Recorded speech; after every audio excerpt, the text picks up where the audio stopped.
सहनाववतु सहनौ भुनक्तु सह वीर्यं करवावहै तेजस्विनावधीतमस्तु मा विद्विषावहै। ॐ शान्ति शान्ति शान्तिः। ॐ पूर्णमदः पूर्णमिदं पूर्णात् पूर्णमुदच्यते पूर्णस्य पूर्णमादाय पूर्णमेवावशिष्यते। ॐ शान्ति शान्ति शान्तिः। श्रुतिस्मृतिपुराणानाम् आलयं करुणालयं नमामि भगवत्पादं शङ्करं लोकशङ्करं शङ्करं शङ्कराचार्यं केशवं बादरायणं सूत्रभाष्यकृतौ वन्दे भगवन्तौ पुनः पुनः। ईश्वरो गुरुरात्मेति मूर्तिभेदविभागिने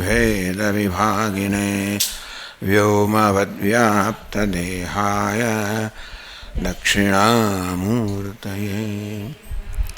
ॐ पार्थाय प्रतिबोधितां भगवता नारायणेन स्वयं व्यासेन ग्रथितां पुराणमुनिना मध्ये महाभारतम् अद्वैतामृतवर्षिणीं भगवतीम् अष्टादशाध्यायिनीम् अम्ब त्वामनुसन्दधामि भगवद्गीते भवद्वेषिणीम्।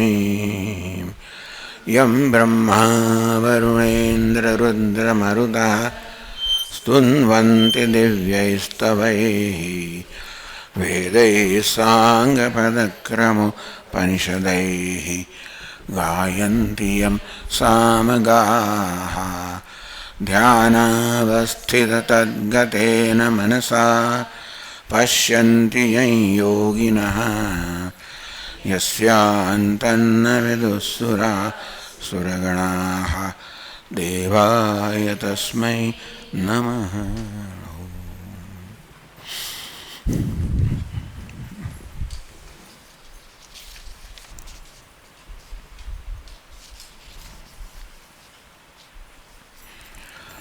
महर्षयः सप्त पूर्वे चत्वारो मनवस्तथा मद्भावा मानसा जाताः येषां लोक इमाः प्रजाः।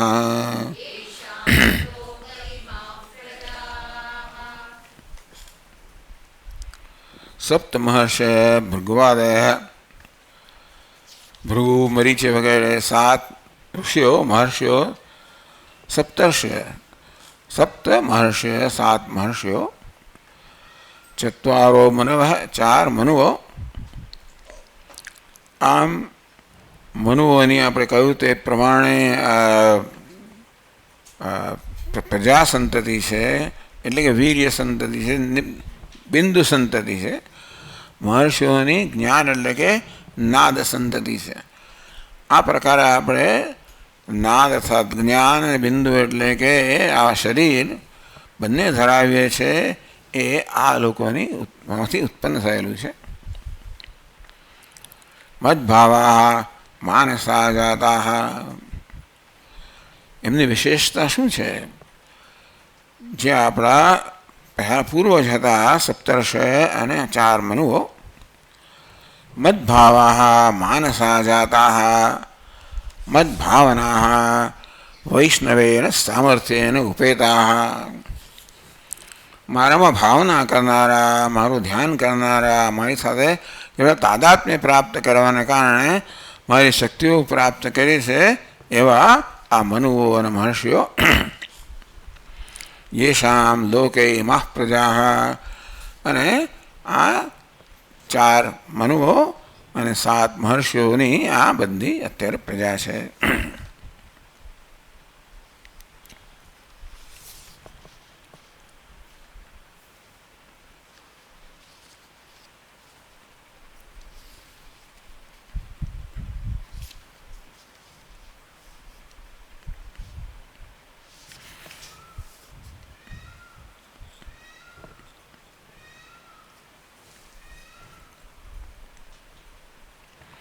विद्यया जन्मना च संततिभूताः मन्वादीनाम् अस्मिन् लोके सर्वाः प्रजाः इत्यर्थः.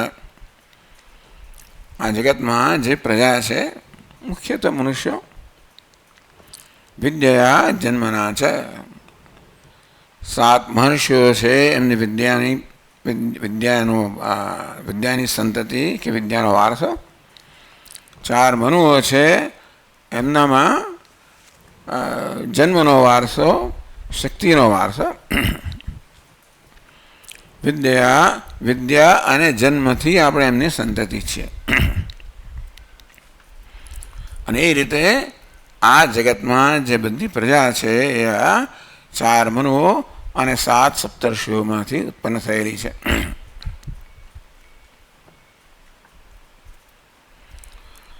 સોપાધિકમ પ્રભાવમ ભગવતો દર્શયિત્વા, ભગવાનના પ્રભાવ દર્શાવ્યો. સપ્તર્ષિઓ અને મનુઓ ભગવાનની શક્તિ વડે શક્તિમાન હતા. એમની જ આપણે સંતતિ છે. આપણે પણ એ રીતે ભગવાનના જ આ જ્ઞાન અને શક્તિનો અંશ પ્રાપ્ત કર્યો છે. તો આ પ્રકારે જાણીએ કે આ બધી જ પ્રજા છે છેવટે ઈશ્વરની મનુઓ અને સપ્તર્ષિઓ દ્વારા સંતતિ છે.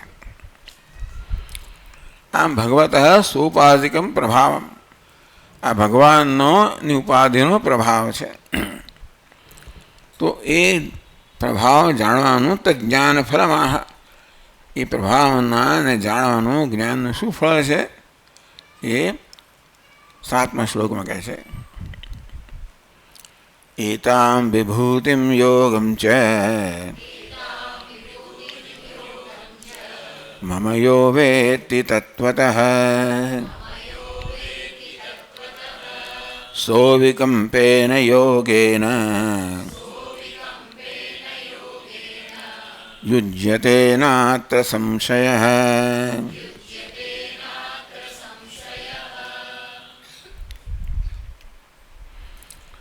एता मम विभूतिम योगम च यो वेत्ति तत्वतः, मारी विभूतिनी योगने जे तत्वतः जाने છે, तत्वतया जाने છે. सह अविकम्पेन योगेन युज्यते, એ મારી સાથે અવિકમ્પ યોગથી જોડાય છે, મારી સાથે એક બને છે. જેમાં ક્યારેય વિકમ્પ ના આવે, ક્યારે પણ જુદાઈ ના આવે, એ પ્રકારના યોગથી જોડાણથી મારી સાથે જોડાય છે. ન અત્ર સંશય, આ વિષયમાં કોઈ સંશય નથી.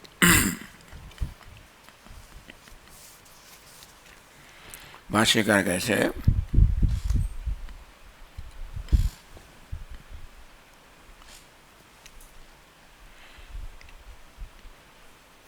एतां यथोक्तां विभूतिं विस्तारं योगं च युक्तिं च आत्मनः घटनम् अथवा योगैश्वर्य सामर्थ्यं सर्वज्ञत्वं योगयं च योग उच्यते.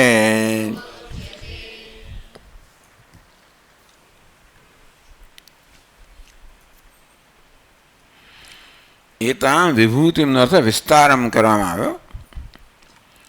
બુદ્ધ્યાદિ ઉપાદાનત્વને વિવિધા ભૂતિ વિભૂતિ. એતામ વિભૂતિમ વિવિધા ભૂતિ, ભૂતિ ભવનમ વૈભવમ, ભગવાનનો વિવિધ પ્રકારનો વૈભવ છે વિભૂતિમ.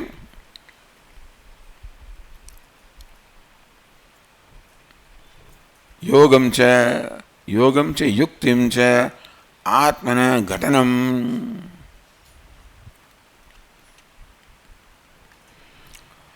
આત્મના ભગવાન કે મારી ઘટના એટલે કે મારી શક્તિ, મારી આ પ્રકારે અનેક રૂપમાં બનવાની શક્તિ, વિવિધ રૂપેણ ઘટનમ અથવા યોગ ઐશ્વર્ય સામર્થ્યમ અથવા યોગથી જન્મે યોગના ઐશ્વર્યનું સામર્થ્ય, સર્વજ્ઞત્વમ યોગચમ યોગજમ યોગ ઉચ્યતે. આ યોગના ઐશ્વર્યનું સામર્થ્ય જે સર્વજ્ઞ ભગવાન સર્વજ્ઞ છે અને સર્વશક્તિમાન છે, એ સામર્થ્ય યોગમાંથી જન્મેલું છે, માટે એને પણ યોગ કહેવામાં આવે. ભગવાનના સામર્થ્યને યોગ કહેવામાં આવે, અથવા ભગવાનની જે નું સામર્થ્ય છે, અનેક પ્રકારની શક્તિઓ છે, એને પણ યોગ કહેવામાં આવે.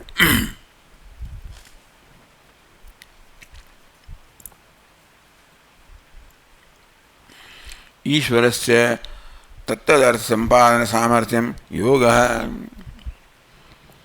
ઈશ્વર જે ઈચ્છે તે કરી શકવાનું સામર્થ્ય ધરાવે છે, એ યોગ છે. આત્મના ઘટનમ અથવા યોગેશ્વર્ય સામર્થ્યમ.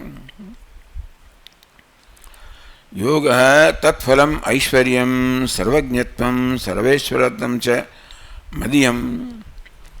ભગવાન કે યોગ અને એનું ફળ જે વૈભવ છે, ઐશ્વર્ય છે, એટલે સર્વજ્ઞતા, સર્વેશ્વરત્વ, ભગવાનનું સર્વજ્ઞત્વ છે, સર્વેશ્વરત્વ છે, એ આ યોગનું ફળ છે, સામર્થ્ય છે.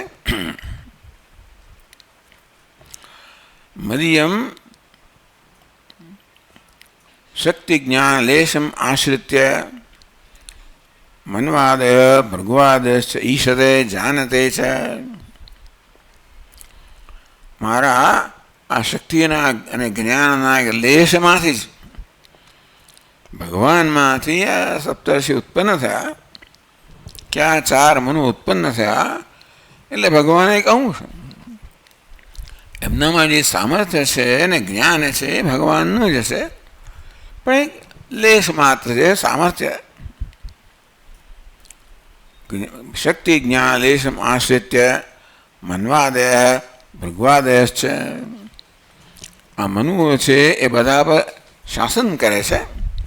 આ ઋષિઓ છે એ બધા એ જ્ઞાનના ભંડાર છે, જ્ઞાન પ્રદાન કરે છે.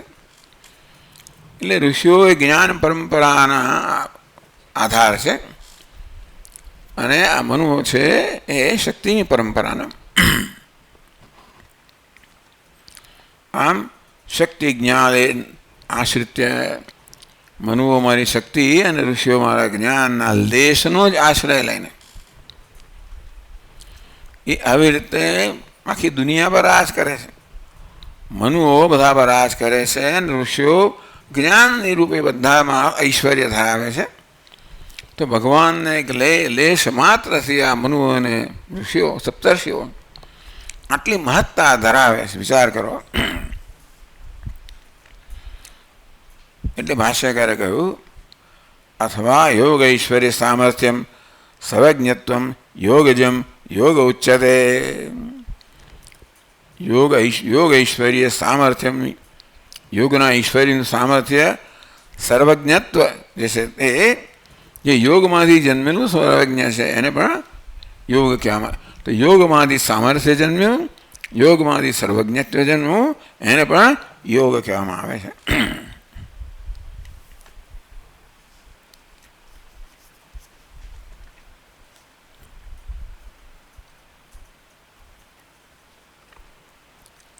મમ મદીયમ યો વેત્તિ તત્વતઃ તત્વેન યથાવત ઇત્યેતત. મમ એટલે મદીયમ, ચાલો મમ એટલે મારું. યો વેત્તિ તત્વતઃ, મારું આ યોગ છે, સામર્થ્ય છે, જ્ઞાન છે, જે તત્વતઃ જેવું છે તેવું જાણે છે.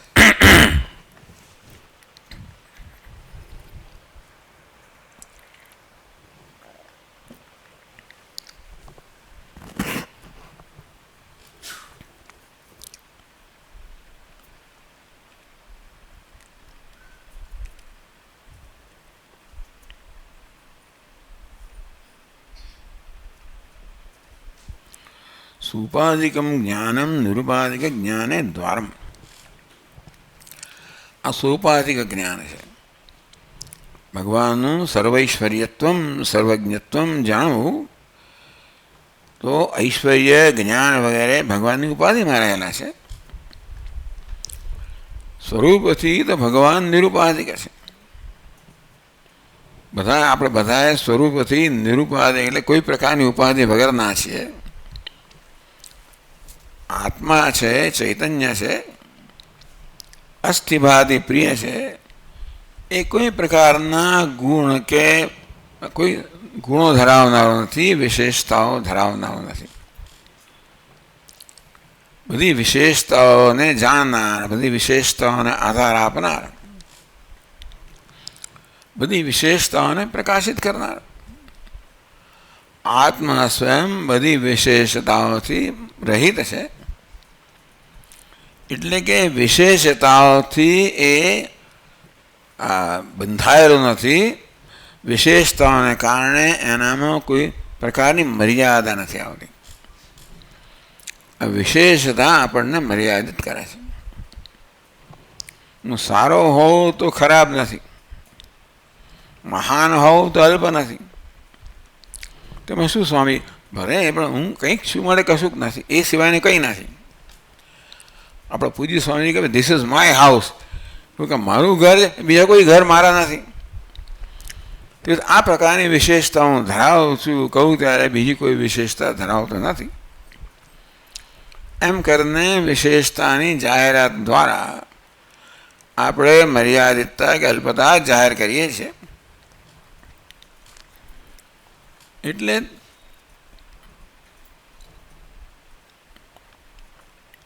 આ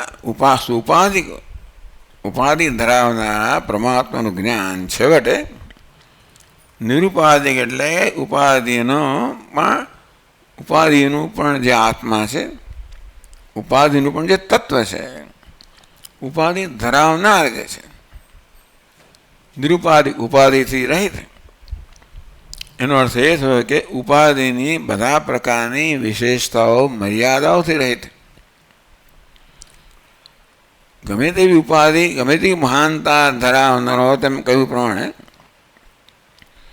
બહુ સારો છે માટે ખરાબ નથી, કશું કોઈ પ્રકારની વિશેષતા ધરાવનારો હોય તો સિવાયની બાકીની વિશેષતાઓ વગરનો છે. કોઈ પ્રકારની વિશેષતા ન ધરાવનારો હોય એટલે કશાની વિરુદ્ધ નથી, બધાનો સમાવેશ કરનારું છે. આમ આ પ્રકારે તત્વેન યથાવદિત્યેતદ. ભગવાન કે આ પ્રકારે મારું એટલે કે જે નિરુપાધિક છે, હું જે નિરુપાધિક છું એનું તાત્વિક જ્ઞાન ધરાવે છે. એટલે કે નિરુપાધિક છું, સર્વ મર્યાદિત છું, બધા પ્રકારની મર્યાદાઓથી હું રહિત છું.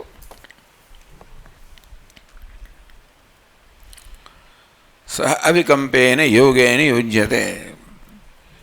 અહીંયા ટીકાકાર કહે છે કે આ પ્રકારનું જ્ઞાન ધરાવનાર છે એ ભગવાન સાથે અવિકંપ યોગથી જોડાય છે. તો ભાષ્યકાર કહે છે સહ અવિકંપેન અપ્રચલિતેન યોગેન સમ્યક દર્શન સ્થૈર્યલક્ષણેન યુજ્યતે સંબધ્યતે ન અત્ર સંશયઃ નાસ્મિન અર્થે સંશય અસ્તિ.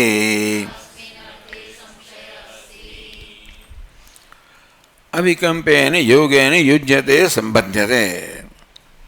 અવિકંપ યોગથી એ યુજ્યતે જોડાય છે. કેવું સમ્યક દર્શન સ્થૈર્ય લક્ષણેના. આ કયો યોગ છે? સ્થિરતા. શેની સ્થિરતા? સમ્યક દર્શન, યથાર્થ જ્ઞાન. ઈશ્વરનું એટલે પરમાત્માનું, આત્માનું સમ્યક દર્શન, યથાવત દર્શન, યથાર્થ દર્શન. યથાર્થ દર્શન એટલે નિરુપાધિક જ્ઞાન, આત્મતયા જ્ઞાન. કહ્યું છે કે જગતમાં એક આત્મા જે છે, હું જે બધી ઉપાધિથી વિશેષતાઓથી મુક્ત છું. બાકીની બધી વસ્તુઓ હુંના વિષય છે. હુંથી જેનું વિષયીકરણ થાય છે, હું જેને પ્રકાશિત કરે છે, એ બધા મર્યાદિત છે. તો આ બધાને પ્રકાશિત કરનાર જે સ્વયં પ્રકાશ છે, જે પોતાનો હોવા અને ભાસવા માટે કોઈ પર કશા પર પણ આધારિત નથી. બાકીની જગતની બધી જ વસ્તુઓ હોવા અને ભાસવા માટે આ હું પર આધારિત છે. આ હું પહેલો પ્રકાશિત થાય ત્યારે જ બાકીનું બધું પ્રકાશિત થાય. અને તેથી આ પ્રકારે જાણનાર, આત્મતયા ઈશ્વરને જાણનાર, એક વસ્તુ સાથે હું જોડાયેલો હોઉં છું. હું આ સંબંધને જોડનારું કશું પણ માધ્યમ હોય તો શક્ય છે કે ક્યારેક એ સંબંધ દૂર થઈ જાય.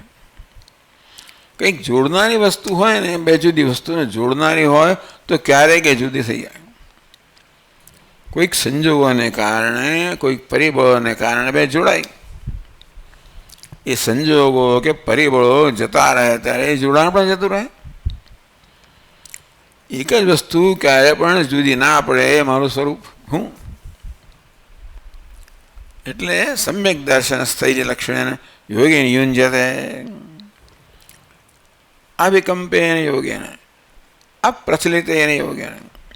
વિકંપ નથી, જેમાં ચલાયમાનતા નથી, ચલનમ નથી, એવું સમ્યક દર્શન સ્થૈર્ય લક્ષણ. સમ્યક દર્શન યથાર્થ દર્શનમાં સ્થિરતા, યથાર્થ દર્શનમાં નિષ્ઠા, જ્ઞાન નિષ્ઠા. તો આવા જ્ઞાન નિષ્ઠા એટલે આત્મામાં નિષ્ઠા. આત્મામાં જ્ઞાનમાં નિષ્ઠા કહો, આત્મામાં નિષ્ઠા કહો, જે આપણો સ્વભાવ છે એમાં નિષ્ઠા. એટલા જ માટે એમાં ક્યારે પણ ચલન આવવાની આવશ્યક જરૂરી સંભાવના નથી. હું નથી જાણતો ત્યાં સુધી ભલે મારી જાતને હું મર્યાદિત જાણતો માનતો હોઉં, પણ એકવાર સમ્યક દર્શન, યથાર્થ દર્શન થઈ ગયું તો અહીંયા આ યોગ એટલે સમ્યક દર્શન સ્થૈર્ય લક્ષણે. સમ્યક દર્શનમાં પોતાના યથાર્થ જ્ઞાનમાં સ્થૈર્ય પ્રાપ્ત કરવું, સ્થિરતા પ્રાપ્ત કરવી, આત્મજ્ઞાનમાં નિષ્ઠા પ્રાપ્ત કરવી. આને યોગ કહેવામાં આવ્યો. અવિકંપે એને અપ્રચલિત એને યોગે એને. કારણ કે આત્માનું જ જ્ઞાન છે, સહજ જ્ઞાન છે, માટે નિષ્ઠા પણ સહજ છે, કોઈ પ્રકારના પ્રયત્ન વગરની છે. હા, અત્યારે આ જ્ઞાનમાં નિષ્ઠા પ્રાપ્ત કરવા માટે બહુ પ્રયત્ન કરવો પડે. કારણ કે અજ્ઞાનને કારણે આ જન્મેલી દેહાત બુદ્ધિ, ઉપાધિમાં અહમ બુદ્ધિ, એને કારણે અત્યારે આપણી ટેવ પડી ગઈ છે, આપણું સ્વરૂપ અને સ્વભાવ થઈ ગયો છે. ઉપાધિમાં અહમ ભાવ હોવો આપણો સ્વભાવ છે, સ્વરૂપ નથી. અને માટે એને બદલી શકાય. સ્વરૂપને ના બદલી શકાય, પણ આને બદલી શકાય. એટલે જ્યારે સમ્યક દર્શન પ્રાપ્ત થાય, યથાર્થ દર્શન પ્રાપ્ત થાય, ત્યારે હું મને જેવો છું તેવો જાણું. એ જ્ઞાનમાં કોઈ પ્રયત્ન ના હોય. એટલા જ માટે કે આ હું અર્થાત આત્મા સ્વયં પ્રકાશ છે. બીજી કશી વસ્તુનું જ્ઞાન જે છે હંમેશા ના ટકી શકે. જ્યાં સુધી ઇન્દ્રિયોનો આ પદાર્થ સાથે સંબંધ છે ત્યાં સુધી એનું જ્ઞાન ટકી શકે. કે બીજી જુદી વસ્તુઓ છે. મારું પોતાનું જ્ઞાન છે એ કોઈ સંબંધને કારણે નથી. ઇન્દ્રિયોની આવશ્યકતા નથી, મનની પણ આવશ્યકતા નથી. હું એ સ્વયં પ્રકાશ છે, હું છું એ જાણવા મને આપણે જાણીએ જ છીએ. આપણે આપણી જાતને જાણીએ જ છીએ કે હું છું, ભાસું છું. અહમસ્મિ સદા ભામી કદાચિત નામ પ્રિય. છું, ભાસું છું, ક્યારેય પણ મારી જાતને અપ્રિય નથી. એટલે કે અસ્થિ ભાતિ પ્રિયમ અસ્મિ ભામી પ્રિયમ, આ તો મારું સ્વરૂપ છે, સ્વાભાવિક છે. એ હુંમાં બીજી વસ્તુ મળી ગઈ છે. તકલીફ એ છે મારી જાતને હંમેશા હું છું, ભાસું છું, પ્રિય છું, એ તો જાણું જ છું, મારું સ્વરૂપ છે. પણ જોડે જોડે જે હું નથી, ઉપાધિમાં પણ આમ ભાવ હોવાને કારણે એને હું મેળવી લઉં છું. સ્વામી મહારાજ કહે કે નાની બાળકી હોય ને એ જ્યારે દાદીને ઘેર જાય તો બધું લઈને જાય. એને ફાટલો સાલ્લો હોય ને પેલું હોય ને આખો લવાછો લઈને જાય. તે આપણે લવાછો લઈને હુંમાં બધું લવાછો ઉમેરીએ છીએ. એ લવાછો દૂર થઈ શકે તો સમ્યક દર્શન સ્થૈર્ય લક્ષણેના. તો સમ્યક દર્શન યથાર્થ દર્શનમાં આપણને સ્થિરતા, જ્ઞાન, નિષ્ઠા પ્રાપ્ત થાય એવું અવિકમ, કારણ કે અમારું સ્વરૂપ જ છે. એને જાણવામાં પ્રયત્ન હોય તો પછી એ પ્રયત્ન દૂર થાય તો જ્ઞાન દૂર થઈ જાય. બીજી કોઈ વસ્તુના જ્ઞાનનું તો જ્યાં સુધી સંપર્ક હોય ત્યાં સુધી હોય. સંપર્ક જતો રહ્યો એટલે જ્ઞાન પણ જતો રહે. કોઈ સંપર્કની જરૂર નથી. એટલા માટે સમ્યક દર્શન સ્થૈર્ય લક્ષણેન યોગેન યુજ્યતે. અત્ર ન અસ્મિન અર્થે સંશય અસ્તિ. એક વસ્તુમાં સંશય ના હોઈ શકે, કારણ કે એ મારા જ્ઞાન, આ તો સ્વાભાવિક રીતે મારા જ્ઞાનનો વિષય હું છું, એમાં કોઈ સંશય હોય જ નહીં. સંશય હોય એમાં લબાચા સાથે બીજા બધા જોડાઈ ગયું હોય વસ્તુઓ. એ બધા અનાત્માનો સ્વભાવ જો જાણીએ અને છોડી દઈએ તો પછી હું છું, ભાસું છું, પ્રિય છું, એમાં સમ્યક દર્શનમાં સ્થૈર્ય લક્ષણ નિષ્ઠા પ્રાપ્ત થાય. આ દેહાત બુદ્ધિને કારણે બહુ પ્રયત્ન કરવો પડે. જે આત્મા નથી એવા દેહને અનાદિ કાળાથી આત્મા માનતો આવ્યો છું, અને તેથી એ દેહાત બુદ્ધિ જતાં ઘણી વાર લાગે. જેને મારેનું સાધન છે નિધિધ્યાસન, શ્રવણમ મનનમ નિધિધ્યાસન. એટલે કારણ કે અનાદિકાળથી આ જ્ઞાનની ઉપજ ચાલતી આવી છે, એટલા જ માટે એમાંથી મુક્ત થવા માટે, આપણા પોતાના સ્વરૂપના આપણા સ્વામી બનવા માટે ખૂબ પ્રયત્ન કરવો પડે છે. પણ કોઈ સંશય નથી કે આજે નહીં તો કાલે હું એમાં જોડાઈ જઈશ. એકવાર મનાનું મૂલ્ય જન્મે, એકવાર જ્ઞાન માટેનું મૂલ્ય જન્મવું જોઈએ. એક માત્ર બૌદ્ધિક વ્યવસાયનો વ્યાયામ ન હોવો જોઈએ. અનેક મને એક વસ્તુ હોય એવું હોય. એટલે પણ જ્યારે આ જ્ઞાનનું મહત્ત્વ સમજાય અને આપણે એને માટે બરાબર સ્થિર બનીએ, તત્પર બનીએ, એમ કરીને આપણે નિષ્ઠા પ્રાપ્ત કરીએ તો પછી આત્માનું જે સ્વરૂપ છે એની સાથે જોડાઈએ. કારણ કે એ જોડાણ નથી, એ તો સ્વાભાવિક છે, મારું સ્વરૂપ છે. આમાં કોઈ સંશય નથી, હોવાની આવશ્યકતા હોય નહીં. અસ્મિન અર્થે સંશય નાસ્તિ.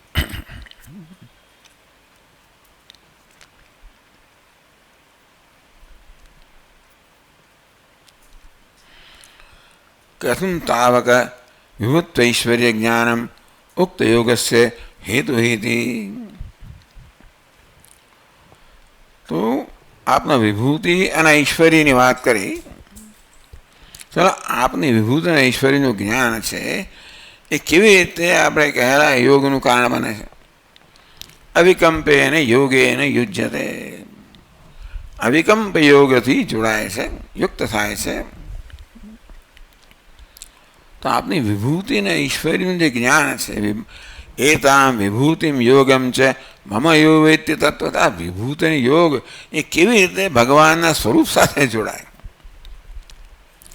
ભગવાને 7મા શ્લોકમાં કહ્યું કે મારી આ વિભૂતિ અને યોગ જે તત્વતા જાણે છે એ મારી સાથે અવિકલ્પ યોગથી જોડાય છે. એટલે મારા સ્વરૂપમાં નિષ્ઠા પ્રાપ્ત કરે છે. તો વિભૂતિ અને યોગ એ કેવી રીતે આ યોગ એટલે કે જ્ઞાન નિષ્ઠાનો હેતુ કેવી રીતે છે એટલે પૂછે છે ભાષ્યકાર પછીના શ્લોકમાં. કીદૃશેન અવિકંપેન યોગેન યુજ્યતે ઇતિ ઉચ્યતે આમિતિ.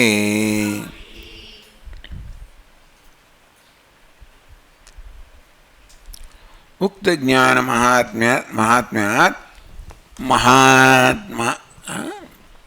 મહાત્મ્યાત પ્રતિષ્ઠિતા ભગવન નિષ્ઠા સિદ્ધ્યતિ. આગળ જે કહ્યું ને જ્ઞાન ભગવાનનું, એ જ્ઞાનના મહાત્મ્યને કારણે, એ જ્ઞાનની મહાત્મ્ય છે, જ્ઞાનની મહાનતા છે કે ભગવાનમાં નિષ્ઠા છે એ સિદ્ધ થાય છે. એટલે આ શ્લોકમાં એનો ઉત્તર આપવામાં આવ્યો. ભાષ્યકાર કહે છે અહમ પરમ બ્રહ્મ વાસુદેવાખ્યમ સર્વસ્ય જગતઃ પ્રભવઃ ઉત્પત્તિ મત્તઃ એવ સ્થિતિનાશ ક્રિયા ફલોપભોગલક્ષણમ વિક્રિયારૂપમ સર્વં જગત પ્રવર્તતે ઇતિ એવં મત્વા ભજન્તે સેવન્તે મામ. શ્લોક બાકી રહ્યો. અહમ સર્વસ્ય પ્રભવઃ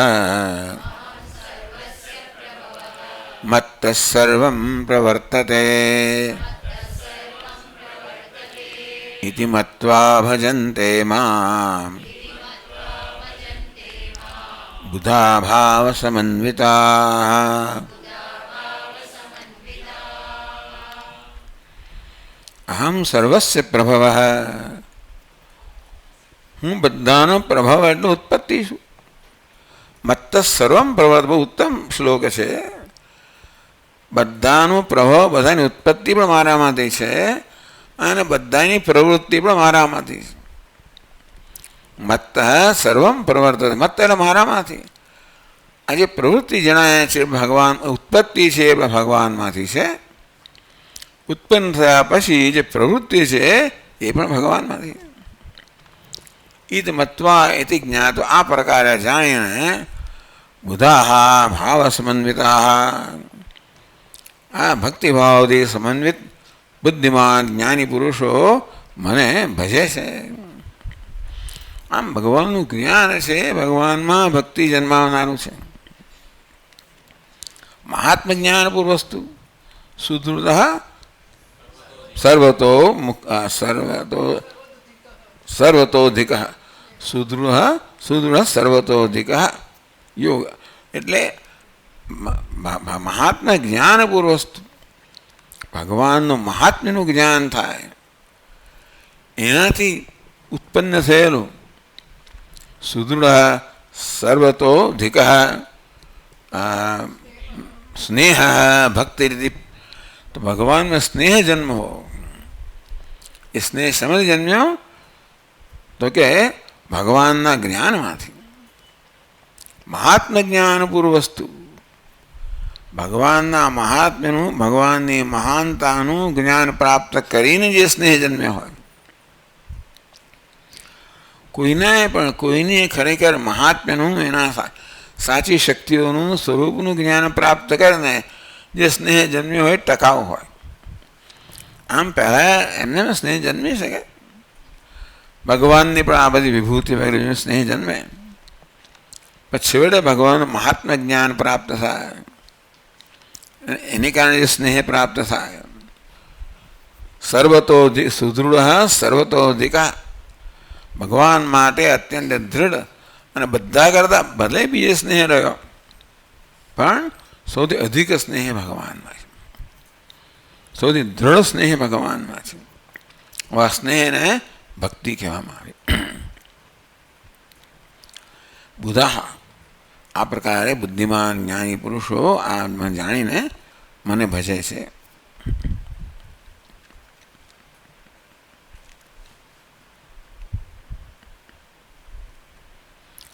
અહમ પરમ બ્રહ્મ વાસુદેવાખ્યમ સર્વસ્ય જગત પ્રભવ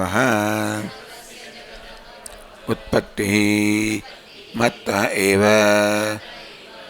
સ્થિતિનાશ ક્રિયાફલોપભોગલક્ષણમ વિક્રિયારૂપમ સર્વં જગત પ્રવર્તતે ઇત્યેવં મત્વા ભજન્તે સેવન્તે મામ. ચાલો ફરી. અહમ પરમ બ્રહ્મ, હું પરમ બ્રહ્મ છું. ભગવાન એટલે સામાન્ય રીતે ભગવાન જ્યારે હું સર્વનામનો પ્રયોગ કરે ત્યારે પરમ બ્રહ્મ સમજવાનું. ક્યારેક તેમણે વાસુદેવ એ પ્રકારે પોતાનો અહમનો એટલે વિષ્ણુના વાસુદેવાસ્મી તો બરાબર છે. બાકી તો અહમનો અર્થ સામાન્ય રીતે પરમ બ્રહ્મ થાય, એ ક્યારેક ક્યારેક સોપાધિક બ્રહ્મ પણ થાય. એટલે અહીં અહમ પરમ બ્રહ્મ વાસુદેવાખ્યમ,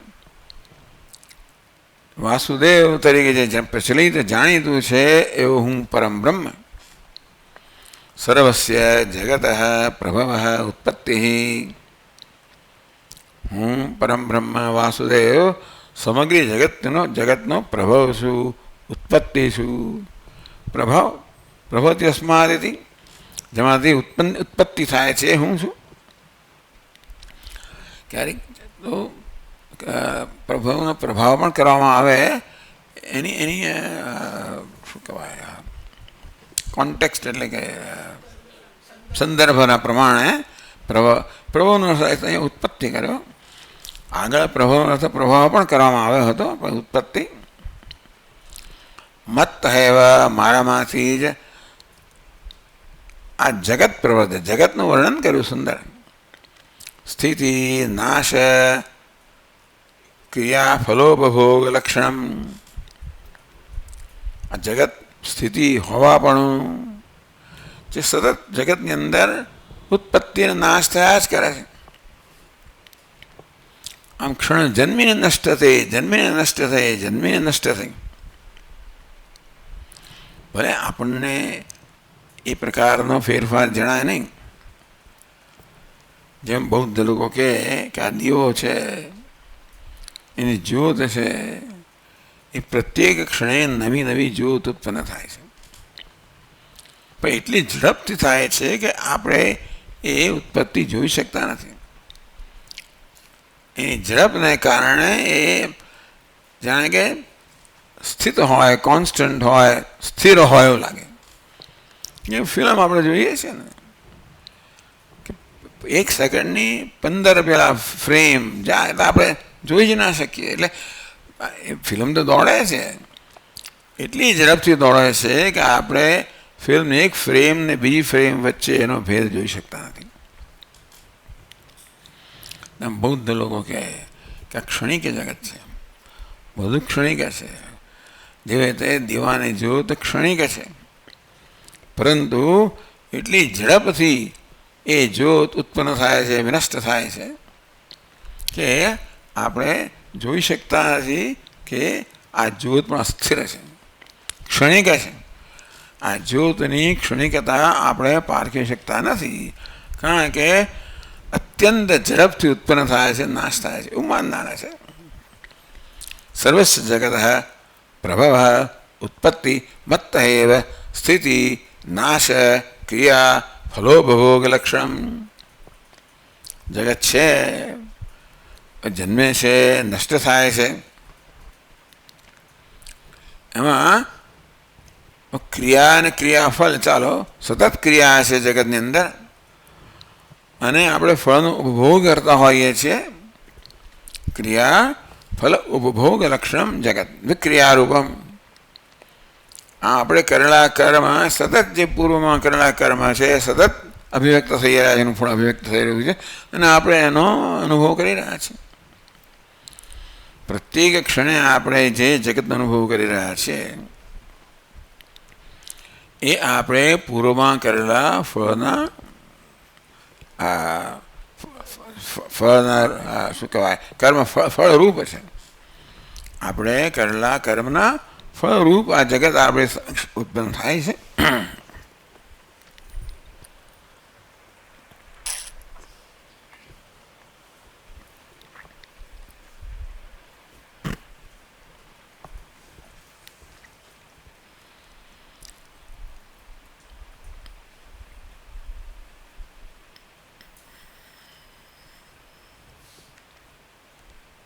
સ્થિતિનાશ ક્રિયાફલો ભોગલક્ષણમ વિક્રિયારૂપમ સર્વમ જગત. ટૂંકમાં સતત વિકાર પામનારું આ જગત, સતત વિકાર, સતત પરિવર્તન થવું, વિકાર થવો. હવે એમાં બૌદ્ધ લોકો ક્ષણિકતા જુએ છે. વિકાર તો આપણે સ્વીકારીએ છીએ કે જે કંઈ ઉત્પન્ન થઈ છે વસ્તુ નાશ તરફ જ જઈ રહી છે, એટલે પ્રત્યેક ક્ષણે વિકાર પામી રહી છે. પણ આપણે એના અધિષ્ઠાન રૂપે નિત્ય તત્વને જોઈએ છે. આ બધી અનિત્યતા છે એ બધી નિત્ય તત્વ પર આધારિત છે. એ નિત્ય તત્વ આત્મા છે છેવટે. જ્યારે બૌદ્ધ લોકો કહે છે કે બધું અનિત્ય છે, ક્ષણિક જ છે. સર્વમ ક્ષણિકમ ક્ષણિકમ, બધું ક્ષણિક છે, ક્ષણિક છે. પછી બધા એના સૂત્રો છે. સર્વમ દુઃખમ દુઃખમ, સર્વમ ક્ષણિકમ ક્ષણિકમ, સર્વમ સ્વસંવેદ્યમ સ્વસંવેદ્યમ. એટલે સર્વમ સર્વમ દુઃખમ, સર્વમ ક્ષણિકમ, સર્વમ શૂન્યમ, સર્વમ દુઃખમ, સર્વમ શૂન્યમ, સર્વમ ક્ષણિકમ, સર્વમ સ્વસંવેદ્ય. આ બહુ મોટી વસ્તુ છે. બધી વસ્તુ ક્ષણિકનો અર્થ છે કે પ્રત્યે બીજી ક્ષણે જુદી છે. ભાઈ તમે જાણ્યું કેવી રીતે આ પૂછીએ ને, છેવટે કશી વસ્તુ છે એ પુરવાર થાય એના સાક્ષીથી. કશી વસ્તુ હોવાની એને માટેનું પ્રમાણ શું છે તો કે સાક્ષી. તેવી રીતે જગત ક્ષણિક નક્કી ક્યાંથી કર્યો, કોણે જોયું? તો પછી આ જોનારે ક્ષણિક થયો, જે જોયો છે એ ક્ષણિક થઈ ગયો. હાજી, તમે જુઓ છો એ જગત ક્ષણિક હોય કરે સ્વીકારીએ, પણ એને જોનાર છે એ તો સ્થિર હોવો જોઈએ ને. નક્કી કેવી રીતે કરો? પહેલી ક્ષણનું જોનારે બીજી ક્ષણમાં નથી તો કેમ નક્કી થાય કે આ હું જોઈ રહ્યો છું ક્ષણિક છે? કોઈ વસ્તુનું સ્વરૂપ નક્કી જ કેવી રીતે થાય? એટલા માટે ઉમેર્યું સ્વસંવેદ્યમ સ્વસંવેદ્યમ. આપણે કહીએ છીએ કે કશી વસ્તુ હોવાનું પ્રમાણ સાક્ષી છે. એ કંઈ સાક્ષીની જરૂર નથી. દરેક વસ્તુ પોતાને જાણે છે, એટલે એને જાણનારો જુદો હોવાની જરૂર નથી. આપણે કહીએ કશીક વસ્તુ છે એનું પ્રમાણ સાક્ષી છે કે નહીં, પોતે જ પ્રમાણ છે. કારણ કે પોતે જ પોતાને જાણે છે. આ જાણનાર અને જાણવાનો વિષય બે એક સાથે કેમ હોય? આપણે કહીએ જાણનાર દ્રષ્ટા છે, જાણવાનો વિષય દૃશ્ય છે. દ્રષ્ટા ચેતન હોય, દૃશ્ય ચેતન, એવો આપણો અનુભવ છે. તમે ક્યાં જોયું? કોઈ પ્રકારના સિદ્ધાંત પર આવતા પહેલા તમે ક્યાંક અનુભવ કરવો જોઈએ ને. એ કહે છે પોતે જ અનુભવ સ્વરૂપ છે, પોતે જ જાણે છે કે હું ક્ષણિક છું. ક્ષણિક તત્વ પોતે જ જાણે છે કે હું ક્ષણિક છું. આ બધું છે, પણ શું કરવા આવું કર્યું ખબર નથી પડતી મને. આટલી બધી વસ્તુઓ ઉપલબ્ધ છે તો તમે આવું નવું નવું શું કામ કરો છો? ક્ષણિકમ સર્વમ ક્ષણિકમ. એમને મૂળ તો સર્વમ દુઃખમ નક્કી કરવું હતું. એટલે આખી બધું દુઃખમાંથી શરૂ થઈ આ બૌદ્ધ વસ્તુ. એ રાજકુમારને લઈ જવામાં આવ્યા અને એમણે હવે દુઃખ જોયું.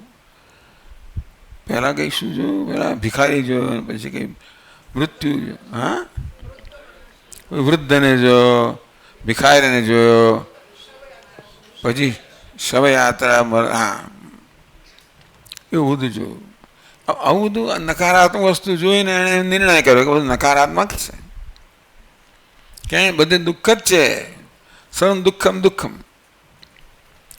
સર્વમ ક્ષણિકમ ક્ષણિકમ. પેલા દુઃખ છે એ એમનો પહેલો સિદ્ધાંત થયો. એટલે તમારે દુઃખમાંથી મુક્ત થવાનું છે. જે કે એમણે ઉપદેશ આપ્યો આ દુઃખમાંથી મુક્ત થવાનો ઉપદેશ છે. વેદાંત કે દુઃખ જીવનનું સત્ય નથી, સુખ જીવનનું સત્ય. એ તો આત્માએ નિત્ય કોઈ નિત્ય વસ્તુ જ માનતા નથી. વેદાંત કહે કે આ બધું અનિત્ય છે એવું નક્કી કરનારા કોઈ નિત્ય દ્રષ્ટા હોવો જોઈએ ને. અને આત્મા નિત્ય છે, ચૈતન્ય સ્વરૂપ છે, દ્રષ્ટા છે, પ્રકાશક છે. એ આપણો અનુભવ છે અને શાસ્ત્રો એ વસ્તુ માટે પ્રમાણ છે. એટલે શાસ્ત્ર જે કહે છે આપણો અનુભવનો વિષય પણ છે. તો આવું કંઈક લઈ આવે એટલે જેમણે જોયું, આવું શબ્દ જોયું, પેલું જોયું, ભિખારી જોયું, દુઃખ જ જોયું એમણે.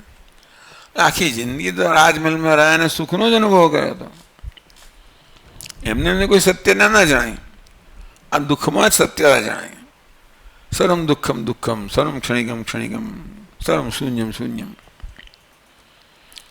એટલે ચાલો હવે આપણે ક્યાં હતા, ક્યાં આવી ગયા એકદમ. એટલે જગત પ્રવર્તતે ઇતિ મત્વા, અહમ જગત મત્ત સર્વમ પ્રવર્તતે ઇતિ મત્વા ભજન્તે મામ બુધાઃ ભાવ સમન્વિતાઃ.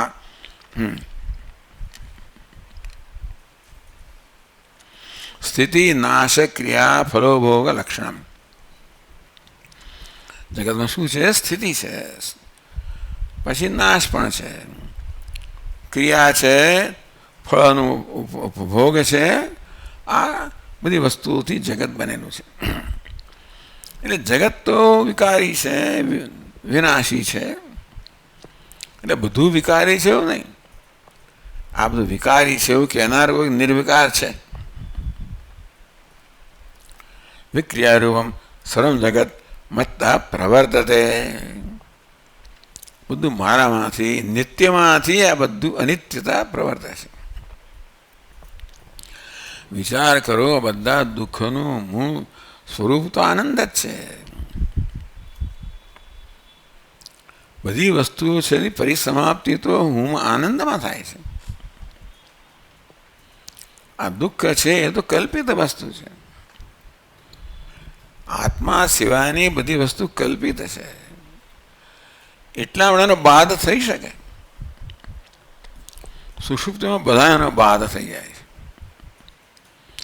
કોઈ દુઃખ ત્યાં રહેતું નથી. સુખ છે એવું વેદાંતિ લોકો કહે છે, શાસ્ત્રો ઉપનિષદ પણ કહે છે, બૃહદારણ્યક ઉપનિષદ.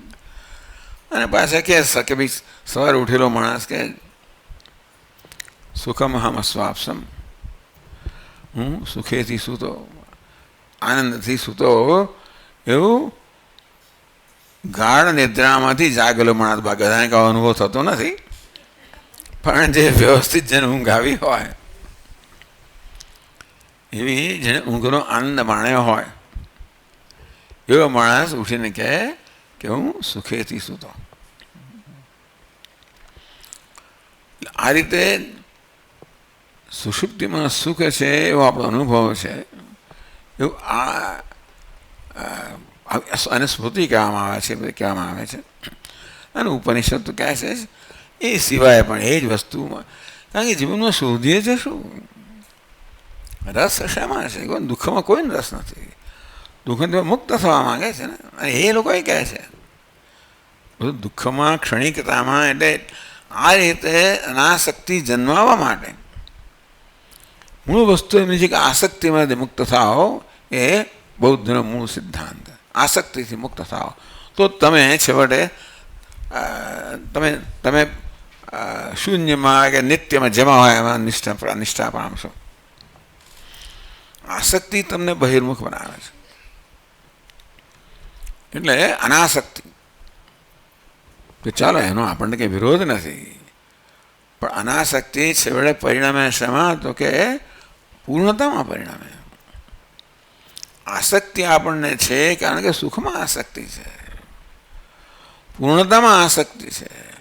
ભલે આપણે માનતો હોય કે આમાં આસક્તિ છે, પણ છેવટે તો મને આમાંથી મળતા સુખમાં અને પૂર્ણતામાં જ આનંદ છે, એમાં જ આસક્તિ છે.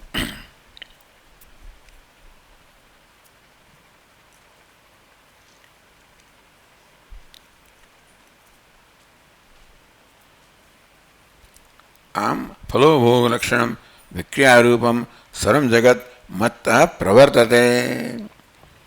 આ બધું જગત મારામાંથી પ્રવૃત્ત થાય છે. અહમ સર્વસ્ય પ્રભવ. ભગવાન કહે કે હું બધાનો પ્રભવ છું, ઉત્પત્તિ છું. મત્ત સર્વમ પ્રવૃત્ત, મારામાંથી બધી પ્રવૃત્તિ છે. એટલે ભગવાન દર્શન કરો ભાઈ, જ્યાં ઉત્પત્તિ થાય ભગવાન, મતલબ જે પ્રવૃત્તિ હોય એ ભગવાનને કારણે જ છે. જે કંઈ પ્રવૃત્તિ છે, આ મારો હાથ ઊંચો નીચે હું બોલ્યો, આ બધી પ્રવૃત્તિ ભગવાનમાંથી જ છે. છેડે મૂળ આપણે શોધીએ તો છે ચૈતન્યમાં જ જઈને એ ચૈતન્યમાં આપણા નિષ્ઠા લઈ જશે.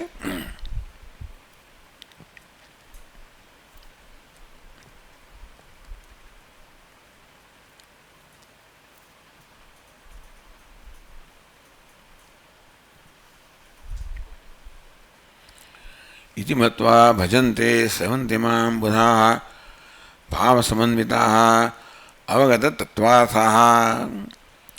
જેમણે તત્વનું અવગત એટલે જ્ઞાન પ્રાપ્ત કર્યું છે એવા ભાવ, ભાવના, પરમાર્થ તત્વ અભિનિવેશ, પરમાર્થ તત્વમાં અભિનિવેશ ધરાવનારા, પરમાર્થ તત્વમાં નિષ્ઠા ધરાવનારા, પરમાર્થ તત્વમાં પ્રેમ ધરાવનારા, તેન સમન્વિતા બુધા ભાવ સમન્વિતા. ભાવનો અર્થ કર્યો ભાવના, એનો અર્થ કર્યો પરમાર્થ તત્વ અભિનિવેશ. પરમાર્થ તત્વ પારમાર્થિક તત્વ છે, એમાં અભિનિવેશ, એમાં ગાઢ પ્રેમ.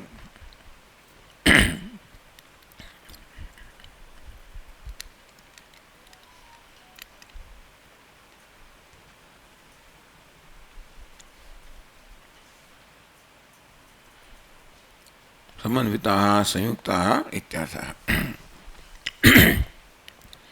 અહીં આપણે આગળ જોઈશું. ઓમ પૂર્ણમદ પૂર્ણમિદમ પૂર્ણાત પૂર્ણમુદચ્યતે પૂર્ણસ્ય પૂર્ણમાદાય પૂર્ણમેવાવશિષ્યતે. ઓમ શાંતિ શાંતિ શાંતિ. શંકરં શંકરાચાર્યં કેશવં બાદરાયણં સૂત્રભાષ્યકૃતૌ વંદે પુનઃ પુનઃ. ઈશ્વરો ગુરુરાત્મેતિ મૂર્તિભેદવિભાગિને વ્યોમવદ્વ્યાપ્તદેહાય દક્ષિણામૂર્તયે નમઃ.